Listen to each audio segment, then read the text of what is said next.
과연 겨우 이 바람으로 연기를 막을 수 있을까요? 직접 확인해봤습니다.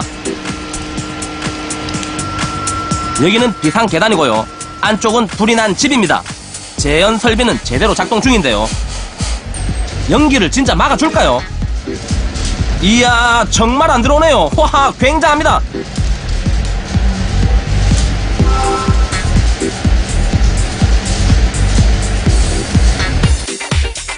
집 밖에 있는 소방시설 점검도 중요하지만 아무래도 불이 날 가능성이 더 많은 집 안도 꼼꼼하게 살펴봐야 합니다. 연기 감지기가 있는 계단과는 달리 집 안에는 열을 감지할 수 있는 장비가 설치되어 있는데요. 그럼 이것도 제대로 작동하는지 확인해 보겠습니다.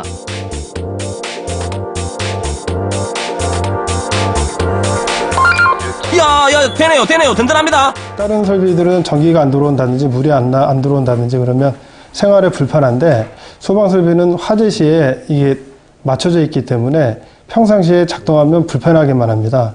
그래서 자주 꺼놓는 경우가 있는데 굉장히 위험한 일입니다. 불을 많이 사용하는 주방은 어떨까요? 이곳에는 직접 불을 꺼주는 설비가 있었습니다. 주방용 자동 소화장치인데요. 후드에 조그맣게 달려있는 바로 이겁니다.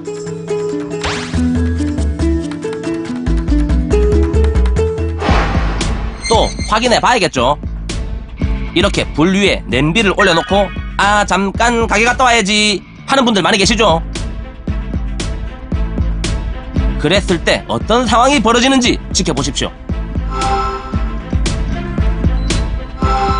아이고.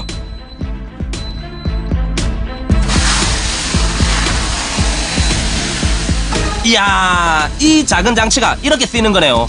굉장합니다. 이건 강화액 소화약제가 들어있는 건데요. 적정 온도가 감지되면 팽창이 되면서 터지는 겁니다.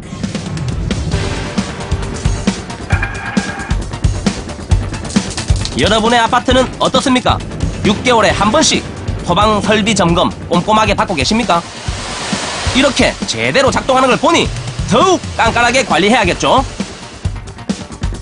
여러분의 소중한 생명이 이 소방 설비에 달려 있습니다. 16층 이상 아파트에는 6개월에 한 번씩 점검 받는 것 꼭 기억하세요. 이야, 감지기 잘 작동하고 있고 스프링클러 잘 작동하고 있으면은 두 다리 쭉 섰고 누구하면 되는 거 아닙니까? 할 게 없지 않습니까? 근데 실제 그렇지는 않습니다. 왜요? 소방 설비라고 하는 것은 초기 소화를 목적으로 하고 있습니다. 화재가 확산되게 되면 실제적으로 이런 화재를 진압을 하거나 인명 구조를 하는 것은 소방대원밖에 없습니다. 그럼 이 장비들은 결국에는 소방대원들이 올 때까지 시간을 좀 벌어주는 뭐 그런 역할이네요. 뭐 그렇다고 보시면 됩니다. 지난주에 방송에서도 보셨듯이 공동주택에 특히 사다리차가 제때 진입을 못하면 거기까지. 그 이후로는 제가 직접 두 발로 뛰어가서 알아보도록 하겠습니다.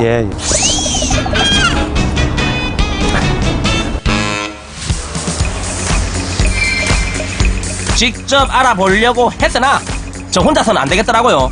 그래서 소방서의 도움을 좀 받았습니다.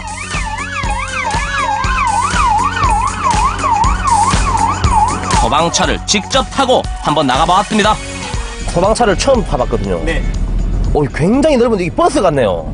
3m 정도의 공간이 있어야 저희들이 출동하는 데 큰 문제가 없습니다. 일부 아파트 같은 경우에는 코앞에까지 와서 여러 가지 장애물 때문에 진입을 못하는 경우도 많습니다. 이렇게 떡하니 불법으로 주차된 차들 때문인데요. 시간이 생명인 화재 현장을 코앞에 두고 진입조차 어려운 소방차. 차량 좀 빼주세요. 화재 출동 중입니다. 아이고, 언제쯤 고쳐질까요?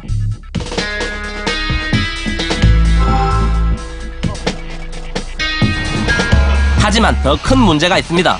아파트는 높기 때문에 18층까지 올라가는 고가 사다리가 필수인데요. 불도 끄고 인명 구조를 위해서도 아주 중요합니다. 그런데 화재 현장에 왔다가도 도로 공간이 부족해서 그냥 돌아가는 경우가 많다고 합니다. 왜 그런지 확인해 보겠습니다. 소방차 전용 주차 공간 확보가 잘 된 아파트를 찾았습니다. 이렇게 건물과 소방차가 최소 10m는 떨어져 있어야 사다리가 안전하게 올라갈 수 있는데요.